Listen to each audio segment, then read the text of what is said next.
বিশ্বনবীর বয়স মাত্র 10 বছর। কয় বছর? 10 বছর বয়স আমরা লুঙ্গিও পড়তাম না।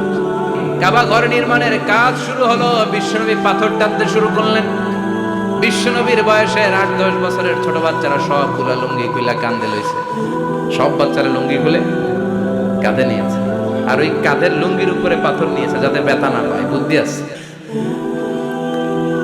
লুঙ্গি খুলে কাঁধে রেখেছে, কাঁধের উপরে পাথর রেখেছে, কিন্তু বিশ্বনবী সবাই পাথর টানে একটা, বিশ্বনবী টানে দুইটা, কিন্তু বিশ্বনবী লুঙ্গি খোলে না। কি নবী ছিলেন, কি লাজুক ছিলেন বিশ্বনবী, এত লাজুক ছিলেন। হালিমাতুস সাদিয়া বলে, 5 বছর কুরাইশি মুহাম্মদকে আমি লালন পালন করলাম, একদিনও কাঁদতে দেখি নাই। ক্ষুধা লাগলেও কাঁদে না, ব্যথা পেলেও কাঁদে না, শুধু লজ্জাস্থানের জায়গা থেকে কাপড় সরে গেলে মুহাম্মদ চিৎকার দিয়ে ওঠে। কি লাজুক ছিলেন বিশ্বনবী। পাথর টানে কিন্তু লুঙ্গি খোলে। আশেপাশের বন্ধু বান্ধব সব লুঙ্গি খুলে টানতেছে। চাচা আবু তালেব দৃশ্যটা দেখলেন, কিরে